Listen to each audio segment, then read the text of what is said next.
Hi, and a very warm welcome to the weekend edition of Wellbeing Wisdom. And this seems like a perfect opportunity on this beautiful sunny day where it is a little bit cold and more snow is forecast. It's a good moment to consider the enigma of time. Time is a very mysterious commodity, isn't it? Do you remember in early childhood when some days seemed to last forever? And then suddenly, as if with the turn of a single moment, you became aware that there just wasn't enough time to fit in all the tasks you had to attend to. Time's a little bit mysterious. You look at your kids and you perhaps say, wow, they grew so quickly. Where did the time go?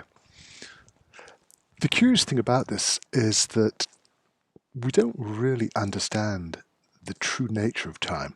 And that's confusing because we have watches, we have ways of measuring it with extraordinary accuracy without necessarily understanding the underlying nature. Now, in many ancient traditions, time was considered to be purely a construct of the mind. I know, it sounds completely crazy. Our lives are dominated by the clock, by the passage of time. And yet, there is something quite intriguing about our perception of time. Perhaps at least we can agree on that.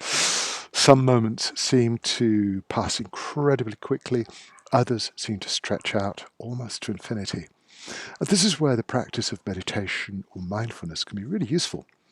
Because if you can take a moment just to slow down, to stop the frenetic activity, but especially the mental activity that keeps people distracted and off balance, you might discover that when you detach yourself from the past, when you stop projecting your thoughts and feelings into the future and bring your focus into this beautiful present moment that we call the now, time takes on a different quality. It's as if the clock almost stands still. And that should give us an important clue about the way that we interact with this extraordinary thing we call time.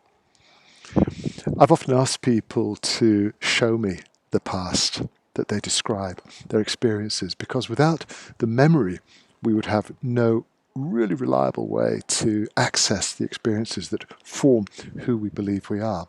And yet the memory, human memory, is notoriously unreliable. It distorts, it creates all kinds of stories which may not be completely related to what actually happened, even though we will swear that we have a perfect recollection. That's why people have different ideas of what actually happened, even though they've experienced the same events, the same time. You'll probably hear the little snowplow going past the lake in front of me.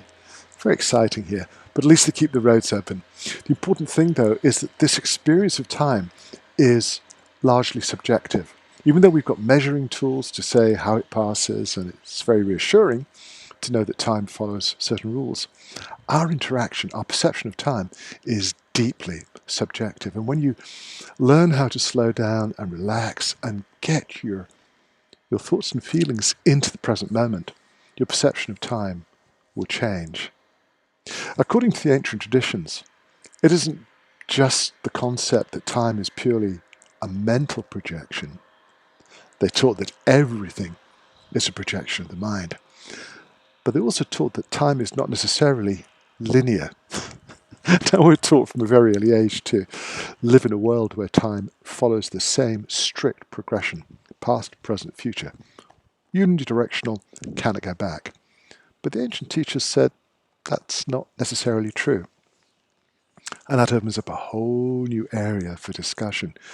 You mean time doesn't necessarily flow forwards?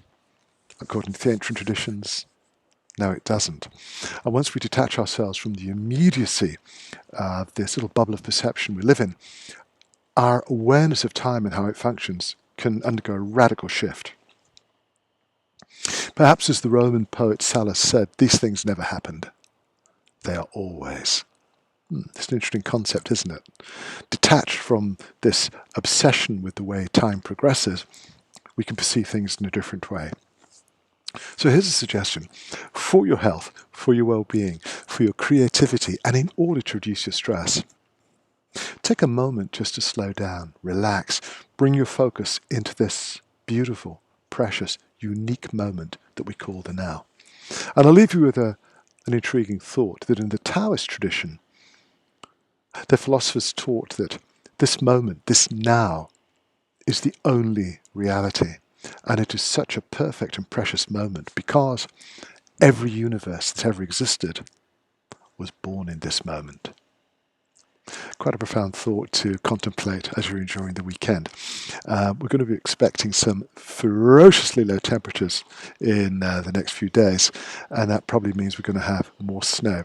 But in the meantime, allow me to wish you a wonderful weekend. And as usual, I want you to feel free to share your thoughts, your feelings, your experiences, because it's always, always good to hear from you. And I'll be back with you next week. Have a great weekend.